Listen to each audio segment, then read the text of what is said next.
This is what's the time? Let's just start this 40 minutes ago. I'm not You going to know point what? fingers. You can't blame everything on me when I said 30-minute practice session for this very reason. And everything was working. I don't know what happened, but we're recording Yeah, this episode now. And in 45 minutes, our very first yeah. episode is going live. At some point, I was just like, did I get into something else that I wasn't going to finish? And it was just out of my Nigerian nest to start something new, and we never launched it. But yeah, I need to first give you all the props because you actually had this going. There are certain times, especially like when I traveled to Nigeria, and I was just like, I couldn't even put myself together to do any edits, and you actually got us going. So you're saying that you couldn't pull yourself together. That's not the first Yeah. time you couldn't pull yourself together. When was the first time? Peculiarities. Remember when we did that gaming project together and I was like, we need to meet, we need to do this. Wait, I put the skeleton together and I put everything, and you had to go in and put the actual content. Didn't I try? You put the skeleton together, but the point is that I had to still sit and write things that, what do you think about this? Should we add this? Because I, believe it or not, despite the fact that you told the entire internet that I'm a bully, believe it or not, I am a very collaborative person, okay? So I wanted Yes, your you are. input. There was also the other presentation that we did for work. It was Meokun, Sete, Was and it the one that Ameno. was it the one we presented for the Europeans? Yes. I was in I was London like, then, we need right? to meet. You certainly weren't with me in the room. So where else are you gonna be?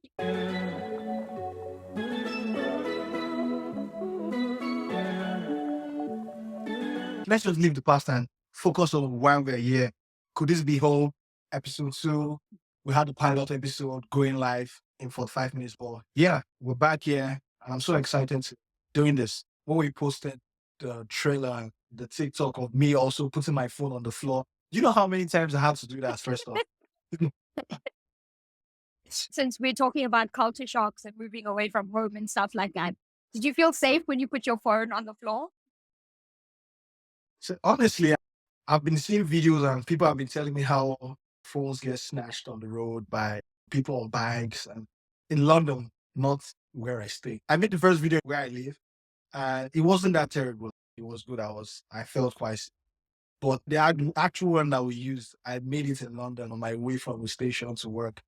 And I was actually just scanning and guiding and just ready to pursue anyone that took the phone. But I don't like it because I have Apple Care. So I was just like, okay, but Apple Care is going to cover. That was just for you to flex that you have Apple Care on your phone. I have to flex it because I never believe in insurance and I never had Apple Care until my phone screen broke. 3 months after I bought Or the when phone, the soup, when it the, broke. you talking about when the soup fell. You talking about when the bowl of soup.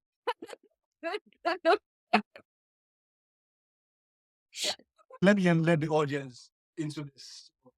Yes, I bought an iPhone 15 Pro after much persuasion to change my 11 I've been using for like how long? 4 years. And I was very gentle with this phone and very careful. And then I was trying to get a soup bowl out of the cabinet at work and it fell on the phone and smashed the screen. Yes. I guess I was just too hungry to actually be careful. And then went back to the service provider or the provider I got the phone from. And they actually told me to replace the screen. I'll have to pay almost the price of the phone, which was more than £1,000. So that was, I don't think that was a culture shock. That was a financial shock. I've not gotten to. But my experience recording that video was much different because I went with one of my colleagues from work and another girl that I met through another friend. We went to the Museum of the Future in the background, which is that big golden orb thing that's behind you. And when we started Yeah. recording it was dark because the thing is glowing because Dubai has so much electricity, right? My colleague is Yeah. holding her phone to put her flash on, and we got the bag on Yeah. the floor so that nobody's screen gets damaged. And we did it Yeah. in the middle of the street, like near a highway, where people were just zooming. Nobody touched us. Nobody looked our way. We were so safe. The most unsafe part of that entire thing was when we tried to cross the highway with no pedestrian crossing. We just ran across the highway. I know like for them to snatch your phone is easier when you're taking a call or probably you're taking a selfie, it's easier to just snatch it off your hand and then run out with it. But I felt like on the ground, the person has to bend. And if you're trying to take my phone bending, I'll definitely do something to you that you won't be able to get off. What Yes. position do you play on your football team? I'm a Why? defender. I play center back or full back. So but I'm always like on the defensive line. So they know once I'm in the pitch, the opponents are scared automatically. That's you being a typical man and making yourself bigger than you are. I hope to Tottenham God fans nobody can relate. ever. Tottenham fans can relate. Why do you have to bring that up now on the internet again? You called me a bully. There are other things that you've said in the last podcast. You hope that I die, that I choke and I die. Now you're making fun of Tottenham fans. What is going on with you today? Do you know I almost died this week? I Why? almost How? died this week because How? of the How? floods in Dubai. Because of the floods in Dubai, I almost died this week. And this is how you treat me. You Leave were all of sitting in the this in the comfort of your podcast. house. How did you were in your Which house? flooded? Which flooded? How? And if it flooded, what happened? It was so dark, Yes. even though it was like 11 o'clock in the morning. And I'm sitting in my bed working, and all of a sudden I'm scared to shake my computer after all the drama we had starting to record. But if I can visualize it for you, it was like that's what it looked like. I'm never What going is to play going charades on? with you. I can't play charades with you because I don't know what kind of description that was. It was thunder. But That's what it happened. was flooding. Essay does it. No, Maybe Cape Town. okay, so it does rain in Johannesburg, and it has like very hectic thunderstorms. So Yeah. it will flood sometimes. It also floods in KZN, which is like Durban, which is another province, right? Nobody told me that it was cold. Everyone, when I was coming to Dubai, said, "Oh, Dubai is a desert. It's so hot. You don't need a jacket." When I arrived, Yeah. it was windy and it was cold. And then when I went into the malls, the AC was turned up so high. I might as well have been in Johannesburg. I was going like to the metro and stuff like that, and I was seeing chicks wearing jerseys, and I'm like, "What the fuck did you guys?" Before moving to Dubai, did you watch any of those like YouTube videos? Because I know there are a lot of people like that do all the relocation videos. What happened is that I ended up speaking and trying to make friends with a lot of people and saying, "Hey, I heard you moved to Dubai. What was it like there, etc., etc." I tried to go find as many people to hear real life experiences. But I think that no experience is the same. People underestimate what it takes to relocate in a new place. A cousin of mine that relocated to Australia, I think last year, with 3 kids and his wife. He just called me. He wanted to get some details. We're just basically like talking about how it's different because we grew up together.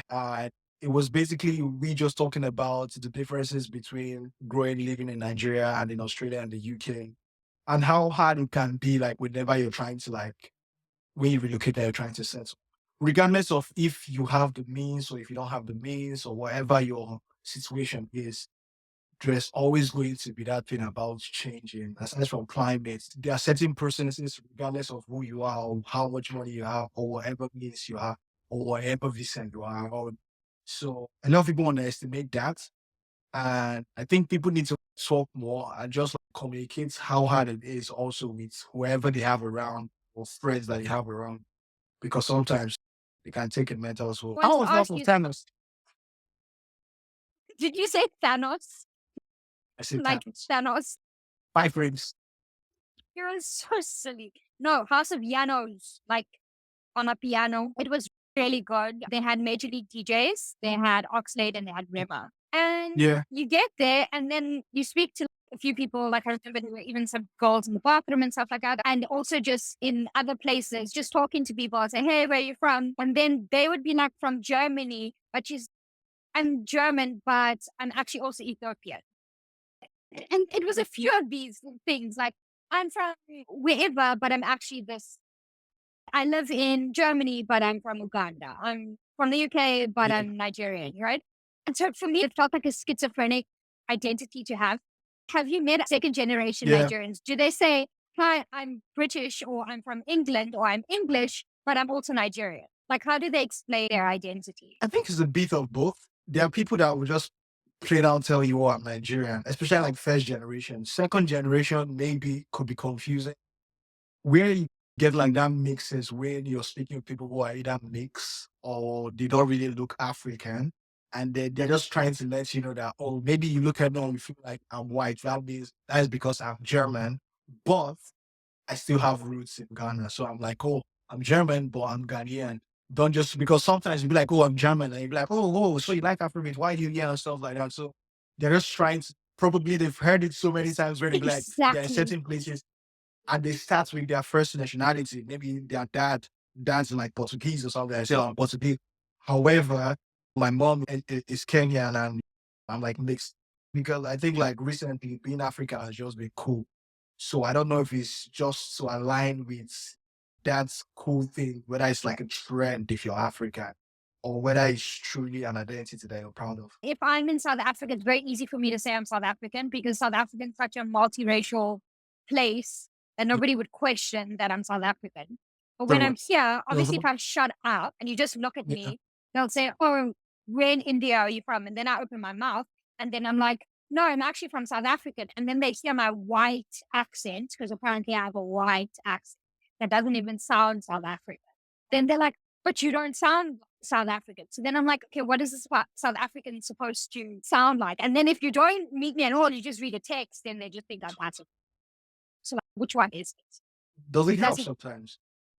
Just to like the play? way people this multi-perception people have about you, does it help in maybe career-wise or probably like in your personal life? Sometimes I wonder if I got the job because I'm good at the job or because if I'm the token brown girl. It is something that I struggle with a lot. I sometimes wonder about that. I always think that way, but at the end of the day, I think maybe you can feel that day starting a new job. But I think if you've been on a job for 6 months to a year and you understand and know the value that you give to that business, I don't think you should ever second guess yourself because at the end of the day, I always tell people it's all about money at the end of the day for these businesses. And if you're doing something that actually helps them increase revenue or maximize profits, then you are as significant and as valuable as whatever other person is, regardless of skin color. Like shitty employees are shitty employees, regardless of what they look like. How the music that was played at House of Yanos? There was a girl next to me, right? So I can't remember which DJ was on. It was after Major League DJs, brilliant hits. They started playing Davido. Now, bear in mind, I had a few drinks, okay? I'm not saying I'm drunk, but I am saying I'm overly happy, right? Maybe a bit too happy than you would normally get for a Davido song, right? I was having a good time. And I can see she's looking at me and she's smiling and she doesn't say anything. And then like, the song continues, like, blah, blah, blah. Like I'm giving the concert of my life and I'm performing. And then she came, she gave me a high five and she's like, I love your energy, girl. And she gave me a hug. She's Nigerian. She's Nigerian. You You're a Nigerian magnet. I've noticed it. know, I have a lot of friends that are Nigerians. I think I gravitate to them as people. But the point was that she looked confused. And then when she turned Yeah. around and then like after I was done singing my mini DeVito concert, then she was like, oh, and then I was like, no, I'm from South Africa. And then it made South Africans have a facial expression when they dance, right? Because that we're a country that emotes when we dance. I was actually saying to my Yeah. friend the other day, I think my toxic trait in life is thinking I can do the Twala Bomb challenge because even in my head, it's going, but then I do it and then it's like having an It's epileptic so seizure. that's what so, Can you do it? I can do the step. The step is quite easy yeah. because it's quite stagnant, right? So you just, but then as you Yeah. ask me to put my shoulders down, and then I'm like, no, so the top half and the bottom half are not matching. I'm so glad they didn't play it at Yanos. I'm always upset when people say Afrobeats declined one, or they say, oh, we've not had a calm down moment in 2024. And I'm like, yo, It's too early. we're not trying to have viral moments. We're trying to push the genres. So I'm happy right now that you go to Burna Boy concert and for every other Burna Boy concert, the ethnicity is quite is it's not like the blacks are reduced, but you just have like more Caucasians going for a Burna Boy concert. Or when you're looking at an Ira Star socials and you're seeing more Caucasians like engaging in the post.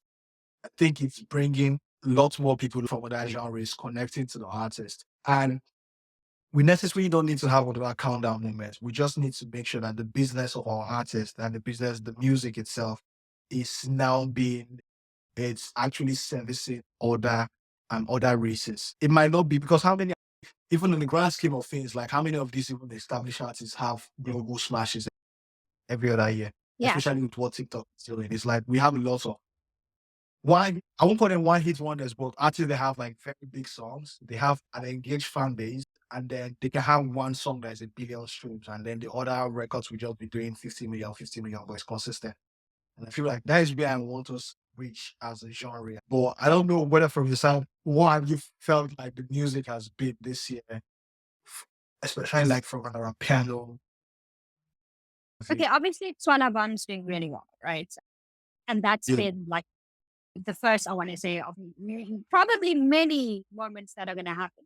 We really yeah, want to transform what the sound sounds, right? And so we don't want to put yeah, out mediocrity. So even when you hear yeah. Bam, it doesn't sound like a typical with the log drums, the way Yeah, you're hearing everything being produced right now. So I yeah, think that yeah, in order to have another moment calm down, we're going to have to allow people time to truly craft things that show the same kind of energy that calm down had. So I think it's still very early. I do agree with you that we need to be seeing it less as a fad, not, oh, there's another African song that went viral. Because even going yeah, back to House of Yanos, said was brilliant.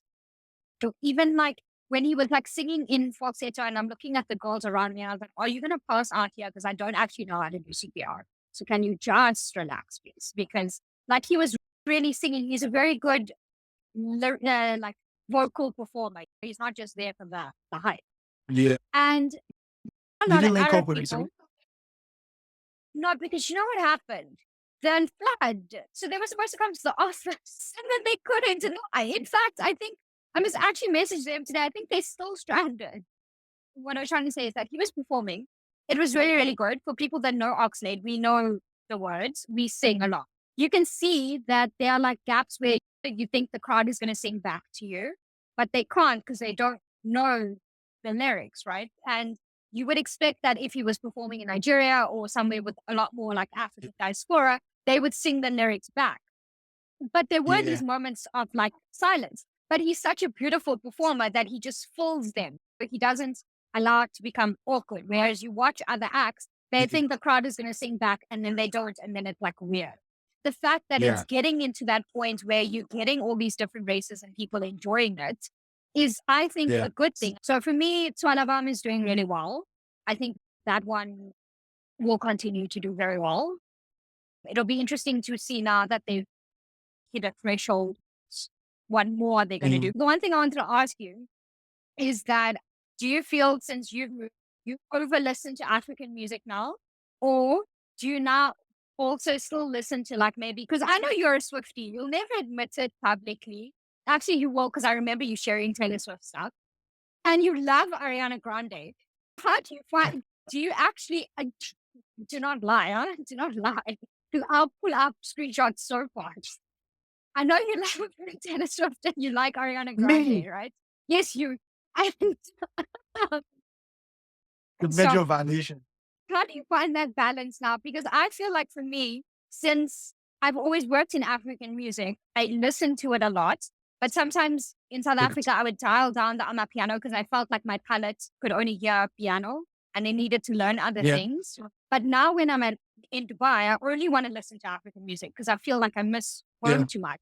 Afrobeat is at a beautiful place right now because I think every genre of music you want, like you have people doing hip hop, you have people doing drill, which is still hip hop, have people doing R&B, pop, even have people like doing like alternative sounds. So like you can have it in everything and still get delivered the lyrics that you really connect. I find myself still listening to a lot of Afrobeat music simply because I work in a label where like our roster is heavily not Afrobeats. I work across if it's rock, if it's alternative, it's country, hip hop, UK drill.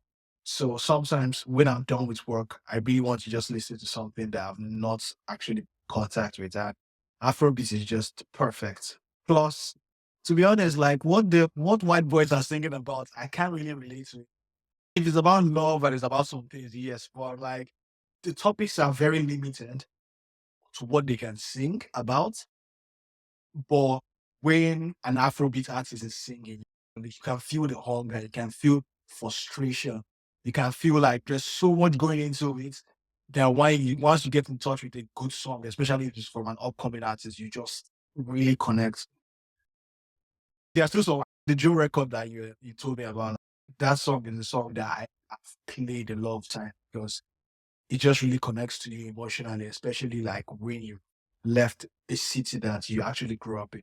Is that It's why you feel like the same way you speak about Nigerian like music? And because I've seen the stuff that you work on, a lot of the more alternative stuff that is very like lyrically polished, they really go into these deep themes. Do you feel like those are the ones that you gravitate to towards liking to work more because it reminds you the same cadence of Nigeria? absolutely. Well, I used to be a rapper, so I'm very lyrically conscious. I don't need to, please don't give me those expressions. I will say my shit. I used to be a very sick rapper. Yes.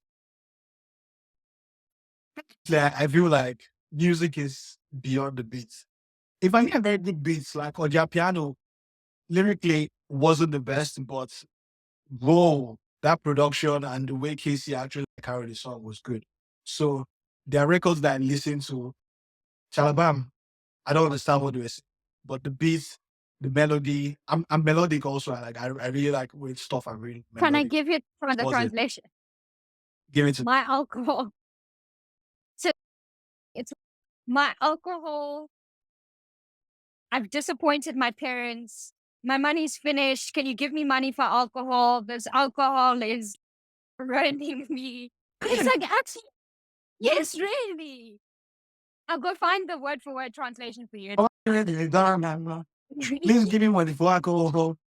Give me Yes, money literally. on good Yes. language. The problem with Amapiano, right, is that we have the most deep of deep lyrics and the sound, it doesn't matter. It's even actually, there's this record. How? What's his name? And it's basically it's a French song. I forgot who sang the song. Oh shit, it's like a big French artist. I love the record so much. And they're like dancing, the beat is very heavy. And basically I went to check the translation and it's basically like asking where his father is. His father has left home or stuff like that. And he's looking for his father. And it's like in very and then we're dancing to it. Meantime, his father is It nowhere is to be very first. found. I think that's the one thing I can say about Africans. And something that I hope to always carry with me is that we go through a lot of things. We go through colonizations, apartheids, police brutality, gender-based violence, economic struggles, etc. We have so many things that happen to us. Not to say it's a Yeah. competition. I know other people have their own shit, right? But we go through a lot, but we always try and find the joy in things, right? So we can be singing about True. the deepest of shit, but South Africans love to dance. We are warm people. The same for Nigerians, even though they can't dance as lovely as we can. The thing about Africans and the thing about how another person is African is you can feel their warmth I for totally get people. there's this aura and there's this vibe that Africans come with. And I feel it's just beautiful, especially where we are right now in the world with a lot of like fights, war, and everyone is looking for peace, everyone is looking for love. You always need that vibe in the room. And I feel like sometimes I tell people like in my office, I don't think I need to work. I should be paid for bringing the vibe. That's right. And this podcast not paid for bringing the vibe. But friend, happy launch your first episode. It's gone up as of 10 minutes ago. Congrats. We did it. We did it.